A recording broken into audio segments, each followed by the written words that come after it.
This is a classic because love and money have a forever challenging relationship with one another. This is a classic because no one wants to marry their cousin. That one's just silly. This is our history.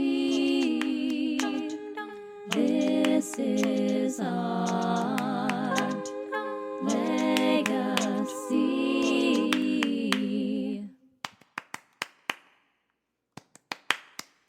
Hello, and welcome to This is a Classic, the Expand the Canon Theater Podcast. We're your hosts. Mary Candler, founder and former artistic director of Hedgepig and current curator for Expand the Canon. And me, Emily Lyon, current artistic director of Hedgepig and a curator for Expand the Canon. Expand the Canon is a program of Hedgepig Ensemble Theater, a Brooklyn-based company that reimagines the classics, creating a legacy of storytelling with gender equity at its core.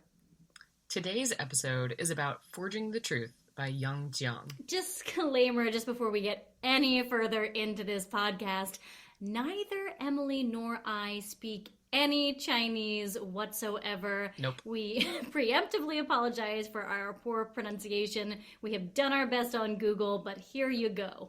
Speaking of Google and other lovely websites, if you go to expandthecanon.com, here is our pitch for this piece. If you're looking for a clever class comedy by a Noel Coward contemporary, consider this zany play that takes on tradition, marriage, and capitalism. The spoiled but sweet Wanru has a watchful father who she is desperate to avoid when sneaking in her hot new boyfriend. In this story, family is often run like a business, and financial prospects are important across the board. But not everyone is clearly showing their cards. Wanru's dad keeps trying to run her love life like a business. Yanhua gets the world's worst proposal, and everyone's trying to keep up the face of tradition, even if it's just a show. Chinese comedic playwright Yang Jiang brings light, love, and clarity to this relatable family situation. It's a super fun play. I was the first person to read this on the curating team, and I immediately just took to the sense of humor. It's written in the 40s, and it takes place in the 40s in Shanghai, and I think because it's that sort of metropolitan feel and this very fancy family, I really saw it in almost a 1960s, early 1960 Mad Men kind of vibe, and just really took to the physical comedy, the exaggerated family relationships, just how much fun you can have, especially in Act 1 of this play. So I'm so excited that we get to jump in and talk about it. I mean, I just think that right now in pop culture, we're kind of obsessed with looking at dramas and comedies about the 1% because we're annoyed about them in our real life. And this play also kind of jumps on that. It feels very contemporary in that way. It's like, well, if you want a drama, watch Succession. And if you want a comedy, watch Forging the Truth. Yeah. There's a lot of resonance with almost a Merry Wives in a way, trying to get Anne Page married off. There's a resonance with some of those other marriage comedies of the 1600s, 1700s. So it is really in the world of that classic marriage play, but at the same time has this thread of economics and how marriage is ultimately a pursuit of wealth and legacy and ensuring your family survives and can do well. But this play especially walks that line between that contemporary jab at the 1% and also how do you navigate being poor? How do you become a marriageable, how do you feel an attractive commodity when you don't have the cash coming in? And still hearkening back in many ways to those classic setups of marriage plays. It is also a classic marriage play with such self-awareness about feminist movements. Oh, so true. There's such a great conversation between Lady Zong and her husband where where she's like, well, women's liberation, about that, working and being the same as men. And he's like, I know, we tried that. It didn't work. So here we are. Yep, definitely ended that one in the 40s. We finished that experiment. I do, though, want to also highlight like how much physical comedy I think this play can hold. And I don't know if you read that, if you like get that super clearly on your first read. There's one scene where Wanru, the daughter of the sort of 1% family, the Zhangs, she is like popping up in a window and like doing sort of this miming to her like hot boyfriend Zhou Dezhang, and it's very silly and so well described. And I remember reading this play and just like loving watching this scene in my head. But I really think there's so many more opportunities for the contrast in the two family setups, all the kinds of levels of respect and what that looks like and how much people respect or show respect to others. I think there's a huge amount of possibility for physical comedy in this play. Oh my gosh. And also, to me, the one that stood out when I first read it was there's like a potential for a whole stage combat scene involving a broom with the housekeeper. Oh, yeah.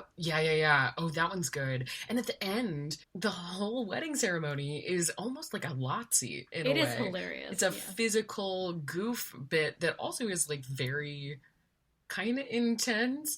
That's a really interesting line to walk for an ensemble. I will say, if you get deep into Google, there is a real bootleg copy of this play from the 2007 revival on the internet in Chinese, fair. But, if you speak Chinese, super. And if you don't, watch it for the physical comedy. Oh my God. Wait, okay, will you send me that? Because I'm actually super excited. Legacy. So, Emily, what is this play even about? We know it's about marriage, and we've, thrown around a lot of ideas about this play. But, what happens here? What happens in Forging the Truth? Okay, so it's Shanghai, 1944. And we open on the Zhang family. They're a wealthy family, and we first meet Wanru, their daughter, who is trying to hide a boy. He's coming over and she's trying to avoid her dad, Jianfu, because he does not like this boy. However, his name is Zhou Dezhang, and Wanru is super into Dezhang. It's definitely one of those, no, you hang up first. No, you hang up first. No, you hang up first situations. The most. And a lot of that is driven by Wanru, for sure. But Dezhang is super charming. He's absolutely willing to play along. And he's also willing to play along with her dad. So he comes over thinking the dad's gone, but alas, he's sort of trapped there.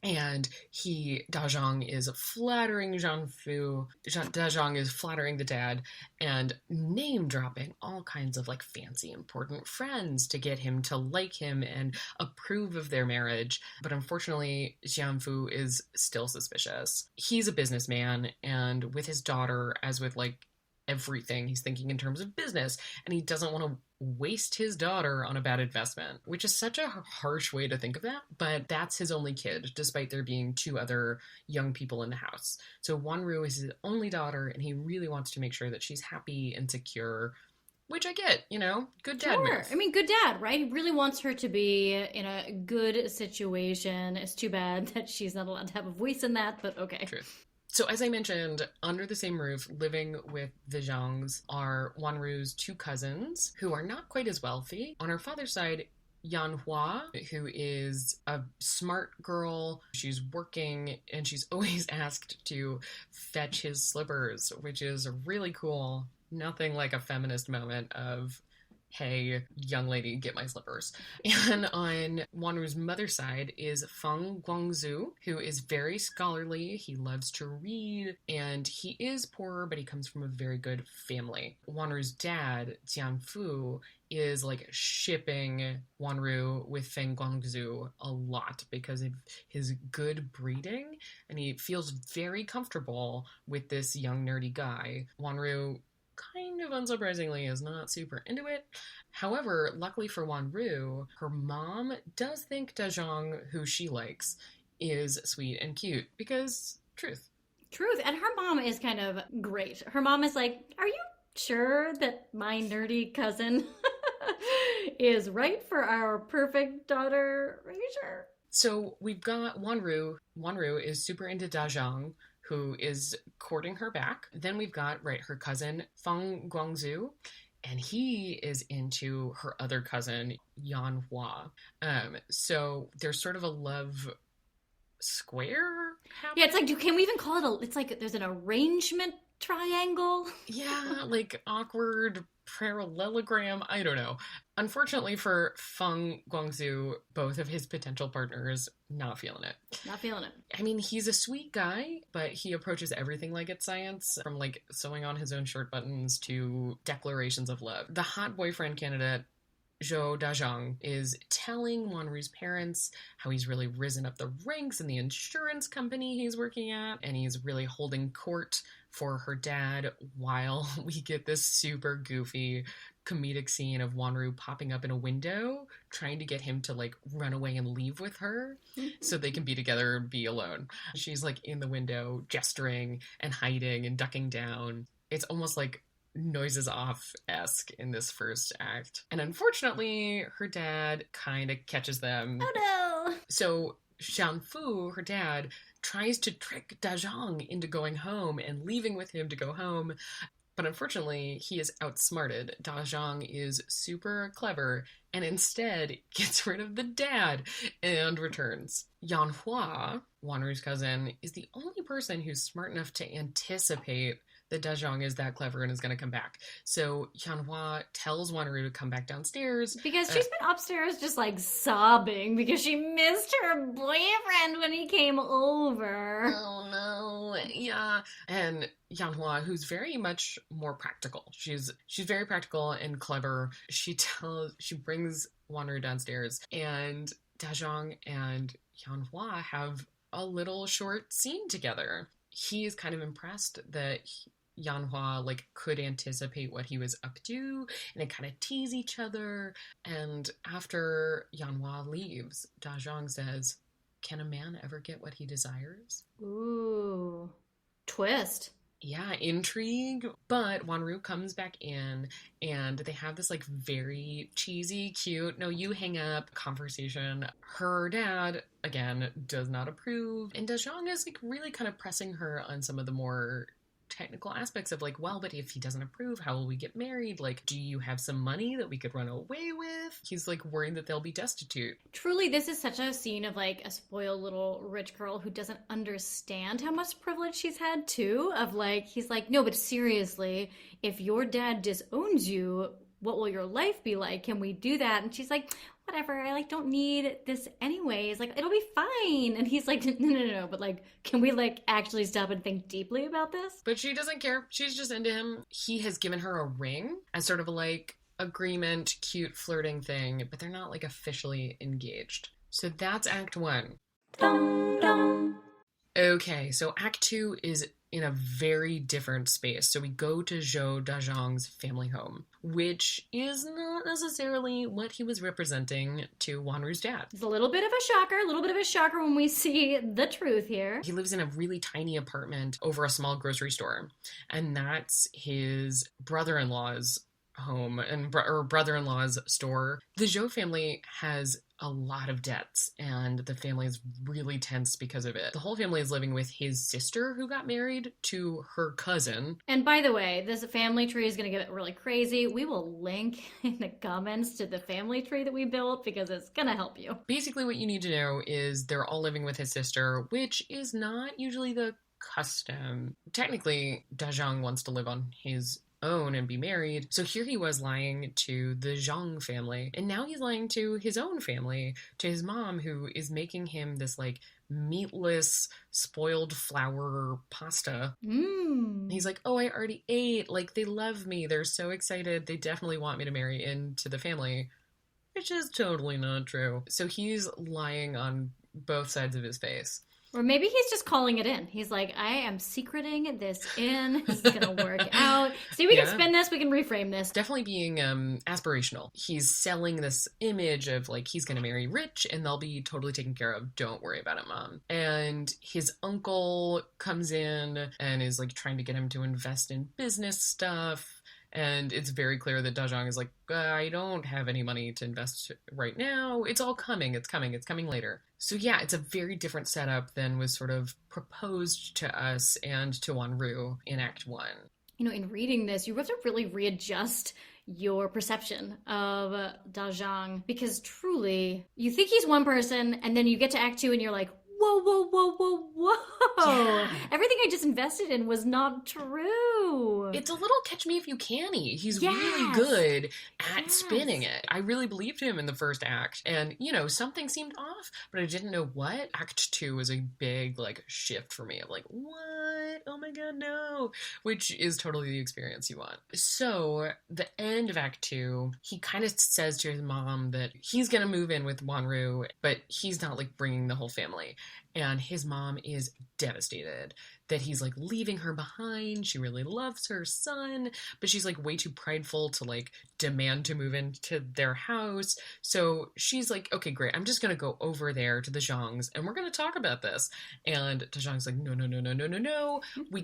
You cannot do that. Also because ruin the plan. I'm lying to everyone. So he's you shouldn't go over there until I buy you new shoes. If you're going to go meet your future in-laws, you should have some new shoes. So she's fine, I will wait. So now, the clock is ticking on Da Zhang figuring this out. And getting new shoes for his mom. Which he's super not gonna do.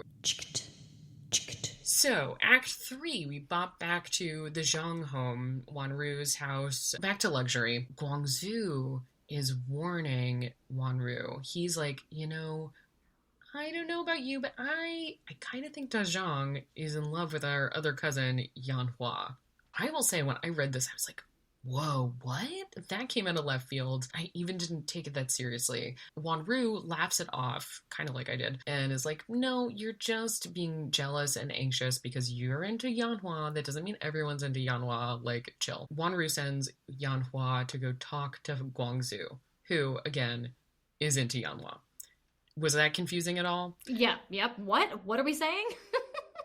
Right. So Wanru is instead of worrying about my love life, why don't you get your love life in order and actually have a conversation about Yanhua? Stop talking about her, start talking to her. Yeah. So he is nervous and doesn't know exactly what he's going to say. But when Yanhua gets there, he starts this 5-point treatise on the idea of marriage.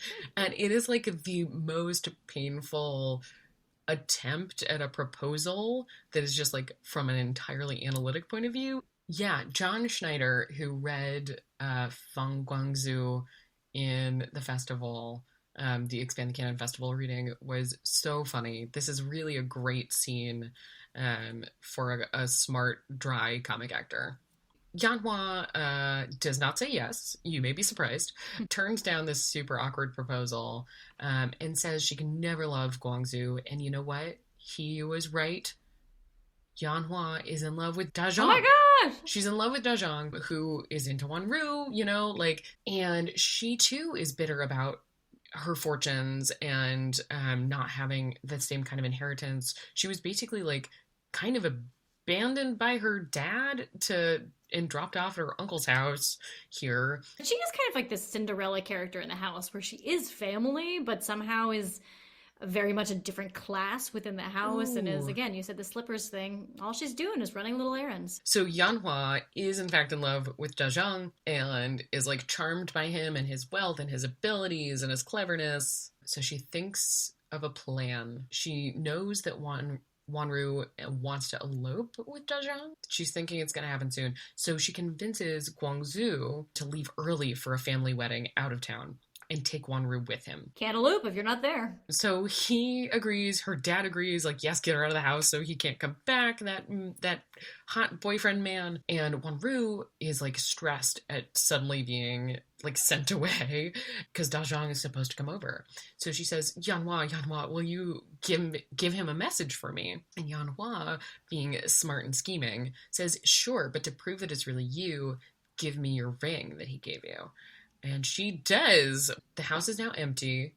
Yanhua's gotten rid of all of them. And Da Zhang comes over. Yanhua, in sending this message from Wanru, implies basically that Wanru and Guangzhou, the other cousin, are kind of running off together and getting married, and Wanru is returning the ring to Zhang, which is not at all what's happening, but she very slyly kind of like fudges that detail. Now, both of their supposed fiancés are gone. Ooh, what could happen? Dajong and Yanhua start flirting, and it ramps up real fast, and they kind of like almost dare each other to be in love with each other and run away, and they agree. So they're gonna run away tomorrow together in the morning, and they split up to make arrangements, but they both seem really happy about it. Hey, maybe it was like the true love that should have been. Let's find out what happens next. Here we go, rocketing into Act 4. We're back in, it's like a week later, I think. And Wanru and Guangzhou have returned from the wedding. And Wanru is like, at peace that Dajong has probably run off with Yanhua. Like, it is fairly clear that that's what happened. And she's chill about it. Wanru is like, okay, if that's what he wanted. I think she actually has a surprising sense of self-worth in this moment. Who is not chill about it is Dajong's mom. She comes busting into the living room, super mad at this family for, like, stealing her son away and hiding him from her. Also, not wearing new shoes? Not wearing new shoes. And the two moms finally meet and, like, don't understand each other. Mrs. Zhang, Wanru's mom, is, like, does not that she doesn't care about Dajong, but she's clearly, like, not hiding him anywhere. And Dajong's mom is, like, trying to search the house. He stole some of her jewelry and left a note that he was going to go get married. She's like, I know that he's here. So Zhang Fu, Wanru's dad, is like, well, your son stole our niece. And so now they're just, like, fighting it out. So Yanhua's father, the one who, like, dropped her off to live here, finally shows up. He doesn't seem bothered about her disappearance or about her marriage. He is really casual, and in our reading, Ariel Estrada totally played him as a stoned dude. And it makes sense. He's just super chill. Yanhua's dad is not concerned. However, Wanru's dad is, because they're family, they're connected. And if word gets out that Yanhua and women of their family are easy, right? They run off without being officially married, that is not going to help Wanru's prospects. So if his brother is fine with this marriage, Zhang Fu is like, okay, we need to track them down and we need to get them married legitimately. It reminds me a little bit of Sense and Sensibility or Pride and Prejudice. One of those, we have to, for the rest of the daughters, we need to make sure this is legit. It's really interesting. I want to come back to this because there's been a lot of folks that have said that Yang Jiang is most similar to Jane Austen as like a Western writer, but I want to put a pin in that. Let's come back to it. That is fascinating. Okay, pin in that. Yanhua's dad is not planning to give her any sort of dowry. They're broke, they're already broke, and they're going to continue to be broke. So a letter arrives from Yanhua that they're going to arrive at the train station at 5 p.m. Since Dajong's mom is freaking out and really excited to be a mother-in-law and to have him back home, Zhang Fu decides, okay, great, everybody go prepare to grab them at the train station and shuttle them over to Zhou Dajong's house. They're going to set up a wedding at his tiny apartment, and at least Zhang Fu is going to provide the catering. And so that's our setup for Act 5. This is like the ad hoc wedding ceremony. It's dirty and cramped, and everyone scoots in, and the couple is grabbed from a taxi and brought in to get married without, like, warning. And Yanhua is, like, kind of protesting this, which makes sense. But nonetheless, they officiate the wedding. Everybody signs their seals. Like, they force them to bow at the appropriate times. And pretty much right after that, like, Wanru and Yanhua's family just, like, leaves, wipe their hands clean of the whole business, even before the catering comes. They don't need to eat dinner. They're good. And now Yanhua is the responsibility of Dajong and his family. Yanhua, who has not been to his house and seen how much of a cramped apartment this is really starting to get how not accurate those descriptions of his life were. Dajong, who presumably in this scene has figured out that Guangzhou and Wanru weren't in fact married and did not run off together, is kind of impressed at Yanhua's ability to manipulate situations. So they're both, like, newly revealed in their truths to each other. It could kind of go this moment of, like, The Graduate and, like, be sort of a dark thing, but Dajong is as we've seen through the whole play, a very positive person. And he's like, well, what couldn't we do, the two of us? With my positiveness and my willing to pitch basically anyone and your ability to manipulate situations, I think we could really make our way. The ending is happy, but also hopeful? A little tense. It's hopeful. Like a hopeful con artist, like two potential new con artists. So it's like dark but hopeful. I don't know. Like, yeah, how you want to leave that last moment, I think, is really kind of up to you. I agree. I think it's really open to interpretation, and it could be hilarious, and it could be quite dark. Legacy. So who was the woman behind this really hilarious play with an ambiguous ending? Yang Jiang is a Chinese author and playwright. One thing that really struck me when I was doing research about her is that she was a deeply beloved figure. In China, her writings, but particularly her novels, her books, are really celebrated. When she passed away in 2016, it's so crazy. Wow. At the age of 104. 104? What was she eating? There were a number of really beautiful obituaries, both in the People's Daily, which is the official newspaper for the Communist Party, and in the New York Times. There were really lovely obituaries for Yang Jiang. That gives you a sense of her impact. But again, she is mostly known for her novels. Let's backtrack a little bit. Yang Jiang was born in Beijing in 1911. She was born to a decently wealthy family, and she was very well educated. She graduated from college at 21 in the 1930s, and she enrolled in graduate school, which was really good timing because China only opened its education system to women in 1907. Wow, so she got right in there. There was the end of the family dynasties. It was a big time of change, and she was able to get a wonderful education. She enrolled in graduate school, and that's where she met her husband, Qian Zongshu. He is also a famous writer and thinker and scholar. So they meet in graduate school, and they actually go on to study together in England at Oxford. They study together at the Sorbonne in France and Paris. They're just two smart cookies who fell in love. And they move back to Shanghai in the late 1930s. In the 40s is when she writes all four of her plays.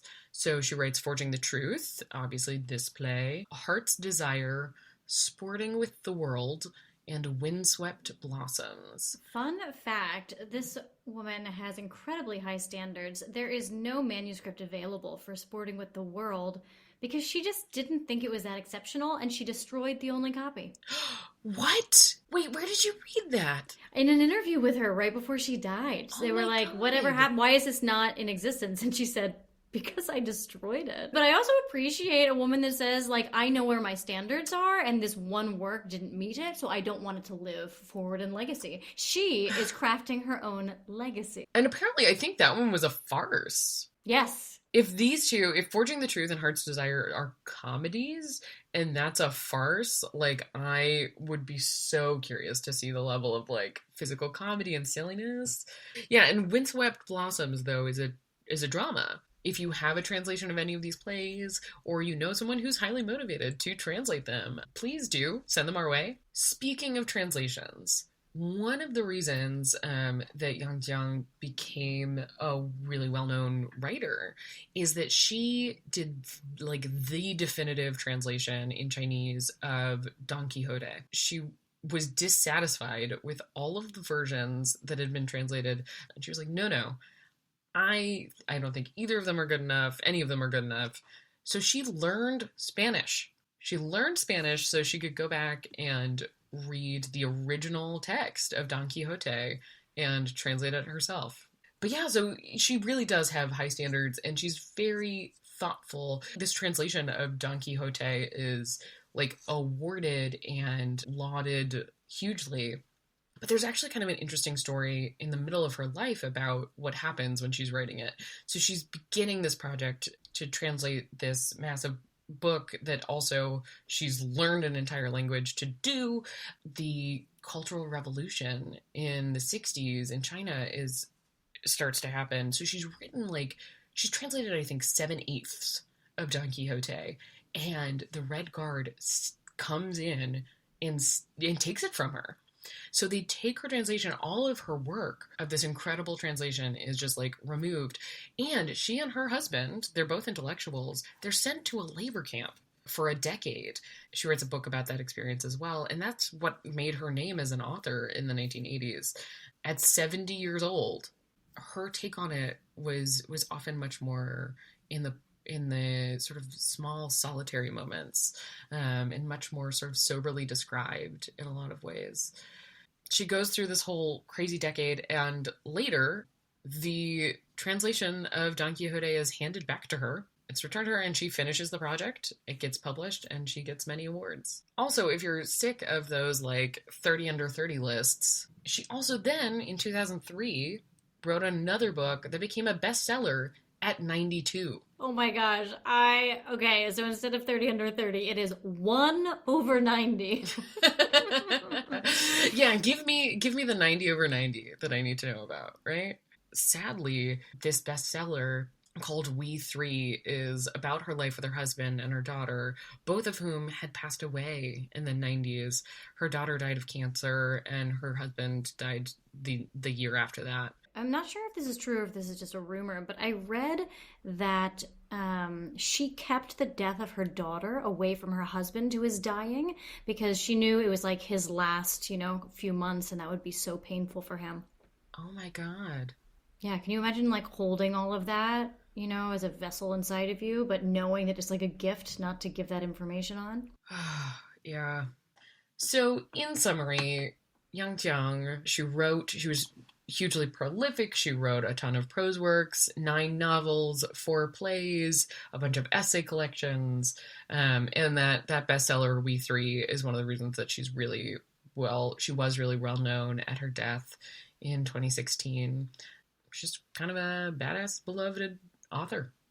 So we put a pin in this conversation around the comparison of Yang Jiang and Jane Austen. And I've seen this pop up on the internet a lot, and hilariously, that there's an interview with Yang Jiang before she died where someone says, hey, a lot of people have been comparing you to Jane Austen. Like if there was a kind of Western counterpart, it would be Jane Austen. Do you agree? And she just says, no. But I was really puzzled by this. And then it was because I think of Jane Austen so clearly as being, many, many years earlier in such a different society. And just like the tone of those books feels very different in a way. But then the fact that you brought up Jane Austen as we were doing this podcast, and I was like, oh, maybe it's true. Maybe there is something that I'm just not seeing here. So what do you think, Emily?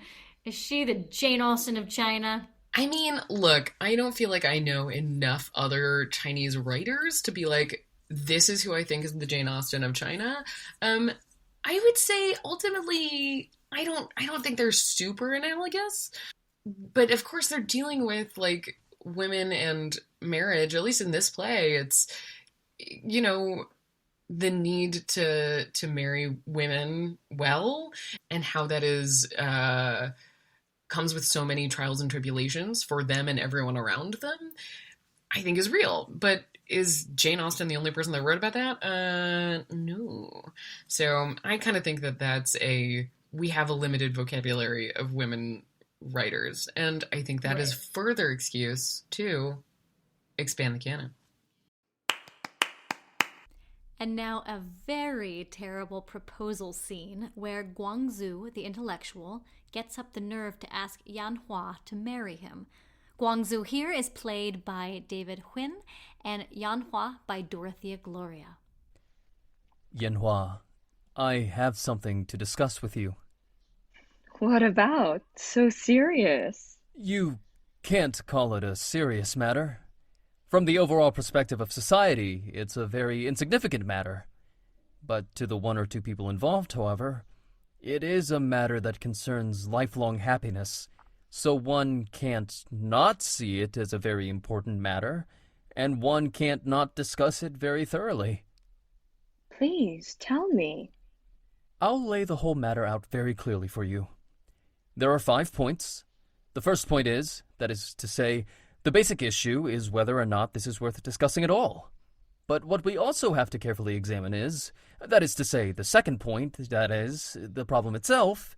In other words, what we have to analyze now is, what is the issue? What? Nowadays, some people oppose marriage. What we have to discuss is, should a person get married or not? Some people say that the family is the root of all greed and a great many social ills, and that exhortation and so forth starts with marriage. So, is marriage a good thing or not? What? Of course it is obvious, so I might as well be frank. All men and women, no matter who they may be, need to get married. Enough. I don't need to get married. If I ever fall in love with a man, I'll just run away with him. Yanhua, we are merely discussing the issue. And I'm not finished. What I just said was the second point. Let me first finish giving you the overall outline, and then we can discuss the individual points one at a time. The third point is, why haven't I gotten married yet? There are several reasons for this, and I'll tell you them gradually. The fourth point is, can I get married right now? And there are two subpoints here. One is your perspective on this, and the other is my perspective on this. The fifth point is the union of these 2 points, that is to say, I ought to marry you. oh, Yanhua, I have never dared to utter that sentence. I always thought that this thing called love is a thing that has to be painstakingly fostered. It can't be forced. That's why I have patiently waited for you. 1 year, 2 years, 3 years, even as much as 5 or 6 years so that it could grow naturally. This brings us back to my third point. That won't be necessary. Why you haven't gotten married? That's your business. Can you get married now? That's also your business. Can I get married now? That's none of your business. And the conclusion is, in 70 years, 80 years, or 100 years, that marvelous thing of yours will never grow in my heart and tell me to marry you. Yanhua! Oh, how did I offend her this time? Ugh, women. Mysterious. If I did marry you, it would only be because I admire university students and have never had the good fortune of attending classes and hearing lectures. And that way I could have private lessons with you. This simply... It's not funny. Yet it's not upsetting. You have more to say? My dear Kwangtsu, please pardon me. What? I am apologizing to you. I don't know what came over me just now to make me behave so rudely. I shouldn't have behaved that way. I deserved it. At first, when I came in, I knew what your intentions were, and I was prepared to give my consent. Yanhua, you made me suffer at first on purpose, only to now make me happy. That's not what Dear Kwangtsu, I know you are devoted to me, but I simply can't say yes. I've tried with all my might to make myself love you, but I can't. No matter what, I just can't. I ought to love you. All these years, besides you, who else ever looked after me? When my dad got remarried, he forgot all about me. Third uncle and aunt don't really pay much attention to me. You were the only one who was ever concerned about me, who helped me, who took care of me. Is it that I don't know how to be grateful? But, Yanhua, gratitude isn't the same thing as love. I certainly don't approve of a woman sacrificing herself out of gratitude. Now that I think about it, in order to express my gratitude and repay you, I actually ought to promise not to marry you. You know my disposition. Whoever marries me will have plenty to put up with. Oh, Yanhua, you do have a short temper. Exactly. I'm like a huge explosive. There is gunpowder stored in my heart, wrapped in several layers of thick paper, bored to frustration, just waiting to be ignited. Pow, pow! I'd explode in an instant and fly up, my whole body burned to cinders. Only then would I be relaxed and carefree. How sorry I feel for you. But you would be able to put up with me. I guarantee I would abuse you, trample all over you, bully you. The kinder you are, the more I would torment you.